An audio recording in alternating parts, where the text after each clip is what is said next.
চাল ধোয়া জল ফেলে দিচ্ছ?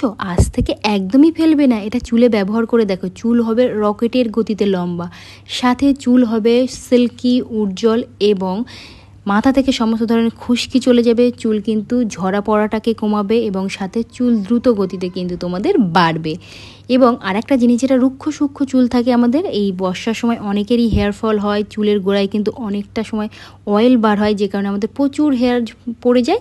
তো সেই সমস্যা কিন্তু সমাধান করবে এই চাল ধোয়া জল। হ্যাঁ, আর চাল ধোয়া জলের সঙ্গে মাত্র এই দুটো জিনিস ব্যবহার করলেই কিন্তু তোমরা ম্যাজিকের মতো রেজাল্ট পেয়ে যাবে। মাত্র এখানে দেখো 1 থেকে 1.5 চামচ পরিমাণে চিনি নিয়েছি। চিনি তোমাদের চুলের লেন্থ হিসেবে কিন্তু এখানে নিতে পারো। আমি এখানে 1.5 চামচ মতো চিনি নিয়েছি। বন্ধুরা, চিনি কিন্তু আমাদের চুলের স্ক্যাল্পের জন্য অত্যন্ত ভালো জিনিস। যেমন আমাদের স্কিনের জন্য চিনি যতটা ভালো, এবং আমাদের হেয়ারের স্ক্যাল্পের জন্যও কিন্তু অনেকটাই বেনিফিশিয়াল। স্ক্যাল্প ভালো থাকলে কিন্তু আমাদের নতুন চুল গজাবে, সাথে চুলটাও কিন্তু দ্রুত গতিতে লম্বা হবে। আর এখানে আমি নিয়ে নিচ্ছি একটা এরকম হাফ লেবুর রস কিন্তু আমাদের স্কিন থেকে, মানে মাথার স্ক্যাল্প থেকে সমস্ত ধরনের খুশকিটাকে দূর করবে, ইনফেকশনটাকে দূর করবে। যেহেতু এখন বর্ষার সময় আমাদের মাথাটা অনেক সময় চ্যাটচেটে হয়ে থাকে, ঘামে মানে মাথা শুকাতে চায় না, সেই সমস্যার থেকে আমাদের কিন্তু মাথায় চুলকানি শুরু হয়ে যায়, ছোটো ছোটো র্যাশ আসে, চুল ভীষণভাবে ঝরতে থাকে। এই সমস্যা কিন্তু দূর করবে। আর এখানে আমি একটা শ্যাম্পু নিয়েছি। হ্যাঁ, এবার তোমাদের পছন্দ মতো এখানে একটা শ্যাম্পু তোমরা ব্যবহার করতে পারো। আমি ক্লিনিক প্লাস ইউজ করছি বলে তোমাদের করতে হবে একদমই নয়। আমার হাতের কাছে ছিল আর এটা বেশ ভালো একটা শ্যাম্পু, ওই জন্য কিন্তু আমি ক্লিনিক প্লাস ইউজ করি। এই সমস্ত জিনিসের মধ্যে এখানে 4 থেকে 5 চামচ মতো তোমরা চাল ধোয়া জলটাকে ব্যবহার করবে। চাল ধোয়া জলটা কিন্তু ফেলবে না আজ থেকে। আর এটা একবার ব্যবহার করে দেখো, তোমাদের চুল দেখবে দ্বিগুণ গতিতে কিন্তু বাড়বে, চুলের ঘনত্ব বাড়বে, চুলের কালারটা দেখবে ব্ল্যাক থাকবে।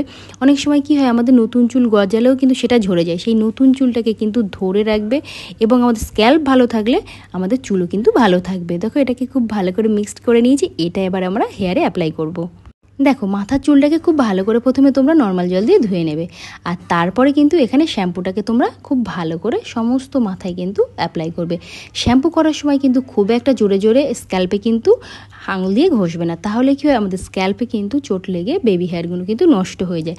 হালকা হাতে এখানে ম্যাসাজ করবে, পুরো স্ক্যাল্প থেকে ডগা পর্যন্ত খুব ভালো করে এখানে কিন্তু এই শ্যাম্পুটা তোমরা করে নেবে। দেখবে যে তোমাদের চুলটা কতটা সিল্কি হচ্ছে, কতটা উজ্জ্বল হচ্ছে। এবার তোমাদের মন মতো এখানে কিন্তু একটা কন্ডিশনার অবশ্যই ইউজ করতে পারো। আর যদি কন্ডিশনার তোমাদের কাছে না থাকে, তাহলে এই শ্যাম্পু যেগুলো ইউজ করলাম ওর ভিতরে 1 চামচ কোকোনাট অয়েল কিন্তু তোমরা দিয়ে নিতে পারো, তাহলে কিন্তু তোমাদের কন্ডিশনারের কাজটা করবে।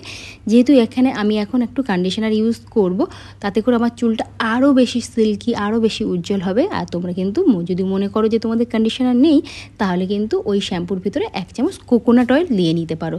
চুল তারপরে দেখতে পাবে যেমন স্ট্রেট হবে, তেমন সিল্কি, তেমন উজ্জ্বল, আমাদের চুল কিন্তু অনেক হেলদি হবে। তো আজ থেকে চালের জল কিন্তু আর ফেলবে না, এবার তোমাদের হেয়ারে ব্যবহার করে দেখবে। আর এরকম হেল্পফুল ভিডিও পেতে অবশ্যই চ্যানেলটিকে সাবস্ক্রাইব করে রাখো, আর ফেসবুক থেকে দেখলে ফলো করে রেখো নতুন ভিডিওর জন্য।